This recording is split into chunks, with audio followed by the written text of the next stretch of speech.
Viewers, welcome again to a lot of personalities from our community. Today I have a young man with me. He was only 13, but he does a lot of work in the community and he's very active, and his name is Adil Mohammed. I know I have been bringing you Deputy Lord Mayors and teachers and cricketers, but today I thought I will bring a young man who is doing good for the community and give a good name to the community as well. Adil, welcome to the show. Thank you very much. Right, Adil, I know you're 13-year-old. Which school do you go to? Brinsworth in Rotherham. Brinsworth in Rotherham. Yeah. Tell me, you're a big lad for 13-year-old. I mean, have you got other lads in your class big as you, or are they smaller than you are? We've got a couple that are bigger than me, but most of them are small.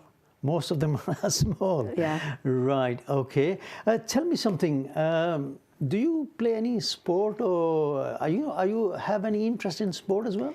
Yeah, I sometimes play football whenever I get the chance, and go to the park and like do some running. And sometimes, I was playing cricket yesterday, so yeah, I'm into sport. Any other activities, just football or? Cricket. In school, I like going in the gym and also trampolining. So. Trampolining, mashallah, Yeah. mashallah. You got plenty of weight as well. Yeah. Right, okay, tell me, I heard that you have been in Youth Parliament in Sheffield. Yeah. Can you tell me what activity does Youth Parliament in Sheffield do? Yeah, well, basically, the Youth Parliament is made up of 6 members. So there's 3 members of Youth Parliament and 3 deputy members of Youth Parliament, and we all work together to represent young people in Sheffield. We work on issues like national campaigns like mental health, Votes for 16, and Raise the Wage campaigns, and all the issues that affect young people nationwide. And the issues we do is, in August, we'll start a process which is called Make Your Mark, is where we survey. So we have like a ballot paper, and we go around all the schools, youth centres, and we ask everyone over 11 to pick an issue that they feel is very important and strong to them. And then in October we count up the issues, and then the 3 main issues that come out of that, we go down to London in the House of the Parliament. Mashallah. And we debate them there, and then the 2 that we debate and vote for are the national campaigns. Does the local council listens to you? Yeah, we get the local council is very supportive of us. They support what we do.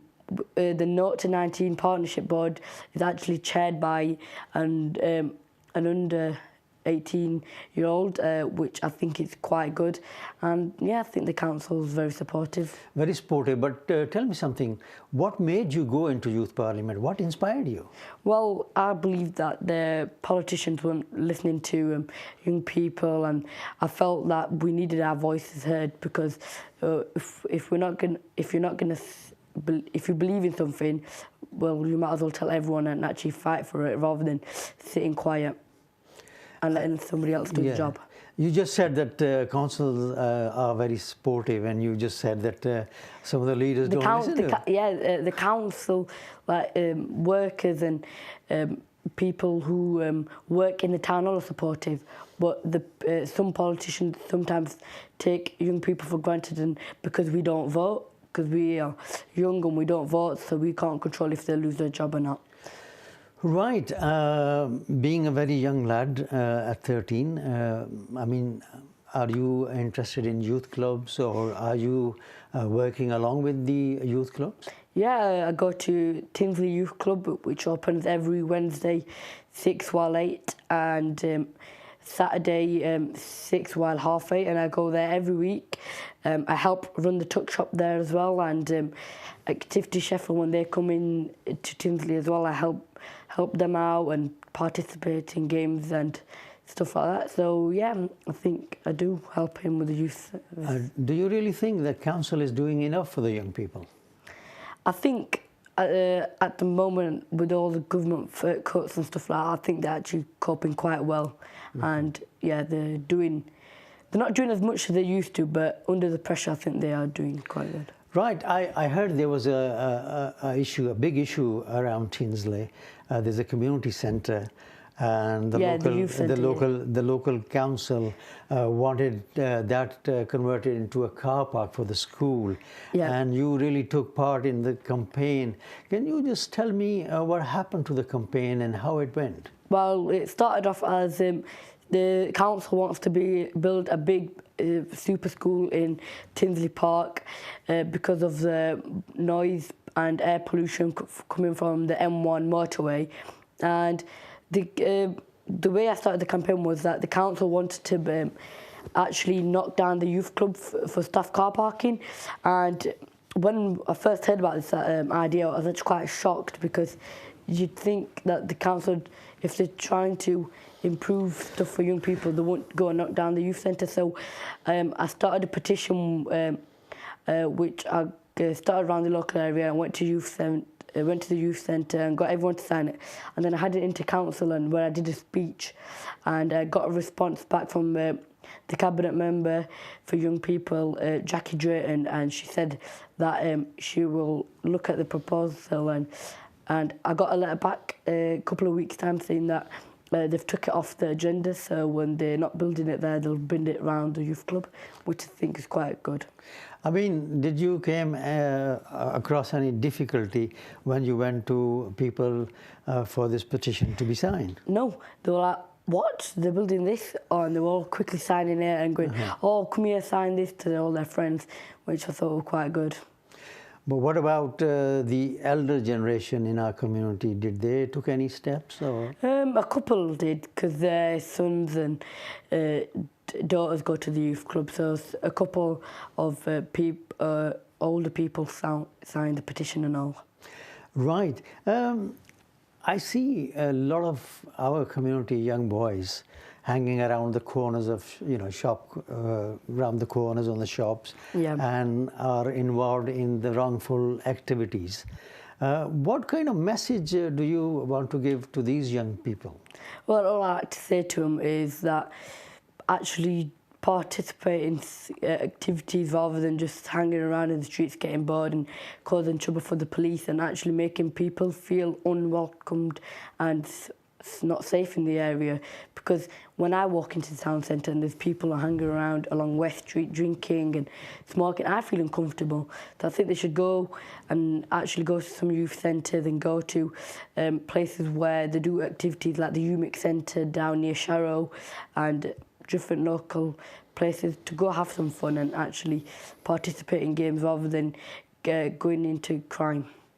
Going into the wrong activities. And I mean, I don't know whether you've seen it or not, but there are young boys, and most of the boys during the Ramadan especially, they throw stones at buses and people, which is a very, very wrong thing. And I mean, what kind of message do you give to these kids? Actually don't do something that's going to actually get you somewhere in life. Don't go around throwing stones at buses, as you said, and going around and swearing at people. Just actually do something productive that will actually get you somewhere in life. But do you think the parents, they have some duties over their children who are involved in these kind of activities? Yeah, I think they should, but once you're like over 18 or 16, your parents kind of don't have much control of you. But I think the younger people their parents should actually take action. I mean, I've seen a lot of parents, they just drop the kids at school and they come back and they don't ask the teachers how their kids are going on, and they do miss the even parents' night, Yeah, parents' evening, and What do you think about it? I think it's actually quite upsetting that your parents are not caring about the kids' education, because other places people want education and want to go to school, but parents here don't care about it, don't care about their kids' education. It's just... What about your own parents? I mean, how much do they look after you, and how much inquiry do they make about your education in the school? Yeah, they're always asking how was school today and what's going on, and what did you get in your assessment and stuff like that. So they're always asking. They're always asking. Yeah, they go, why are you coming late from school today and stuff like that. And they're always asking. Obviously, you're very, very lucky to have such parents. Yeah. Because most of our parents, unfortunately, dads, they just go out to work, and most of them, when they're driving taxis, I'm just giving an example. Yeah. They go out to work during daytime and come late at night. And then the kids are sleeping, and they are sleeping when the kid goes to school. Yeah, and then they never see them. I mean, what kind of message you want to give to that, that kind of parents? I think they should actually interact with their kids, and at least like take them to the park when they're awake. So when around 5 o'clock, when they're both awake and they've woken up, actually take them for at least one 5-10 minute walk around the area, or actually just try to interact with your parents so your child feels like you're actually there and they behave. Because some children just don't behave when the parents are there, and especially dads are there, because my dad's not here, I can do whatever I want. But as soon as their dad come, I need to run home and like go do your homework. What about, have you been to a mosque for religious study? Yeah, I have. You go to mosque? Yeah. I mean, do they play a good role in our community for the young children? Yeah, I think they do, because they actually teach young people what like Islamic history and what the Prophet used to do and stuff like that, and teach them what's wrong and what's bad and why you're not allowed to do this and stuff like that. But I don't think some young people are really paying attention, but some young people are just like, yeah, okay, and then they go out and then they go do like smash a window or stuff like that. So. Right. Tell me something. I know you've been involved in this campaign regarding Tinsley Youth Club or Community Centre. Yeah. I mean, when you grow up, will you go into politics? I'm still in two minds of that, because I think politics, if I want to really go into it, it will take up a lot of time. Mm-hmm. But I think I'm in two minds yet. I'm thinking like doctor side. I don't know yet. It's between one of them two. I might. Right. How many brothers and sisters are you? I've got one sister that's 7 and one brother that's 20. Right. I'm the middle. You're in the middle. Yeah. The other two, are they in education? Well, my brother's doing an apprenticeship at Know-How off the Parkway, and my sister, she goes to primary school. She goes to primary school. Obviously, I have to mention this, that your dad is in politics. Yeah. Does he inspire you to go into politics? Does he say, come on, young man, you're going to follow me into politics? Yeah, he's probably the person that actually like made me go into youth parliament, because I was thinking, no, not really. But then when I actually went there and started interacting with other people that believed the same as me, I actually got dragged in. Yeah, I think it was quite a good thing. Right. What about other side of the life? I mean, don't you think that you want to be a sportsman, very famous sportsman, because there is a lot of money in sport these days as well, and fame is there as well. Just like look at Imran Khan and all other cricketers. I think it's not all about the money, because if money, it'll get you somewhere in life, but it won't take you all the way. You need something else, and I think young people need a voice, so that's why I think I went into youth parliament. So in youth parliament, what else do you do?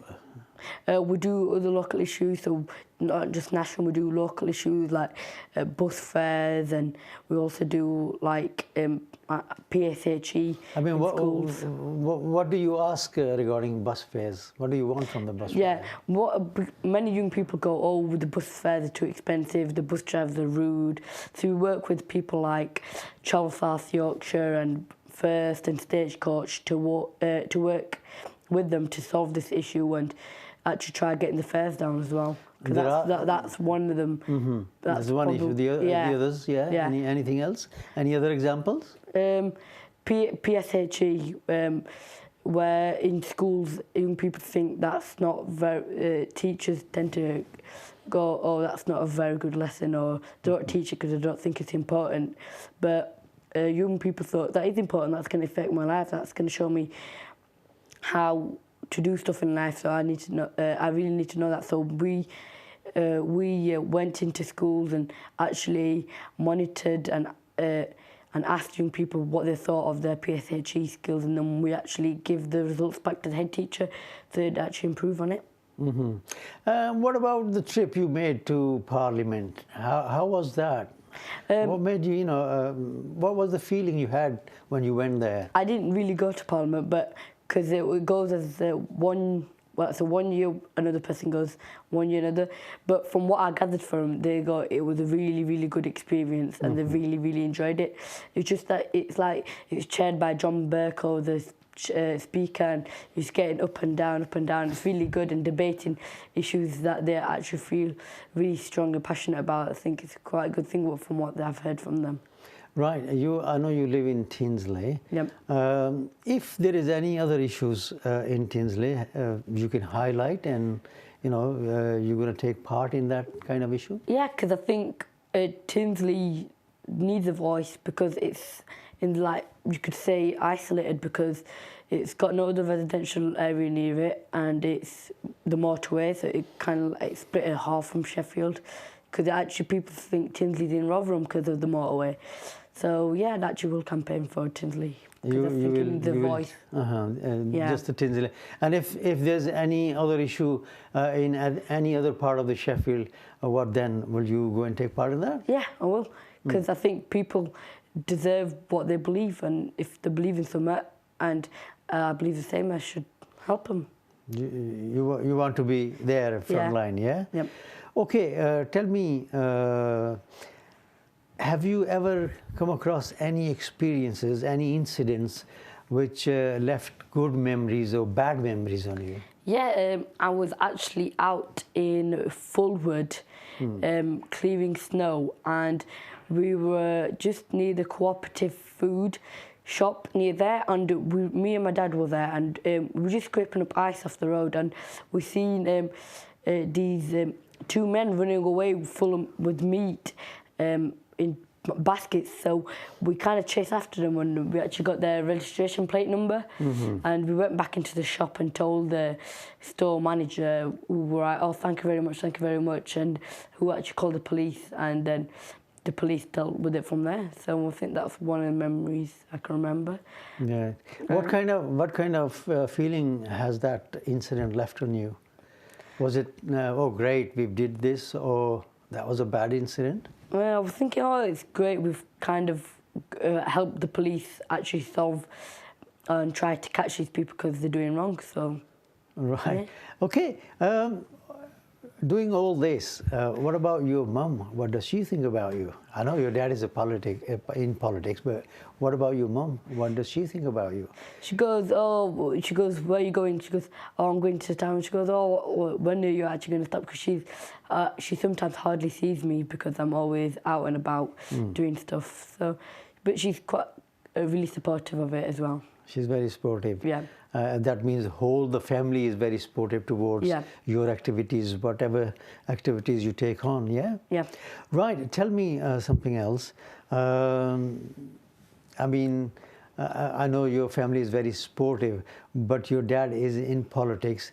Does he take you around, wherever he goes in the meetings, weekends? I go out like delivering leaflets and campaigning with him, that? Yeah. But I don't go to like the meetings in the town, or I don't go to You don't? Like that, yeah. What about these other meetings?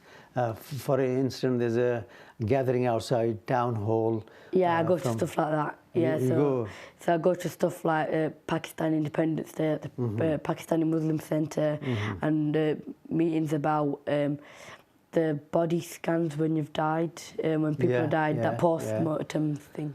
So I go to meetings like that. Yeah. Right. I mean, is there enough youth clubs around Tinsley, you think, or is there more requirement? There's enough around Tinsley, but I think there's more youth clubs needed in the west of Sheffield, because I've looked at the map and there's not many down there. They're all there's mostly in the north and the east, they're not in the south, east and west. No, south, west and east. So what is your youth parliament doing about it? Well, we are doing a national campaign which we started as Raise the Wage, so every young person gets the national wage, because we believe that if at the age of 16 they're allowed to leave home and join the armed forces, they should get a wage that's like an adult's wage, because adults can do the same, join the army. So we believe that. What about you? If you were asked to join army, would you go and join it? Not really. Why not? I'm not that kind of person because I don't actually play games like Call of Duty, which my friends play, because I'm not really interested in Call of Duty, because I hear them talking about it, going, oh, you should come on, but I'm not really interested in war and stuff like that. Adil, thank you very much for your time coming into the studio and giving me your thoughts and what you have been doing in the parliament as well. यही था आज का सबरंग. मैं यहाँ पर ये कहूँगा कि हमारी जो young generation है, they should take a lesson from Adil and should not involve themselves in wrongful activities. Instead, as Adil said, that they should look up to role models and follow them and get educated themselves so they can end up with a good job instead of hanging around the shops. The other message I want to give today is that very shortly we will be starting a program, a political program, which will be on Thursday as well. So hopefully that you will stay tuned to Sheffield Live and look forward to seeing you again in another program. Thank you very much. I hope you've enjoyed today the Young Men's Company. Allah Hafiz.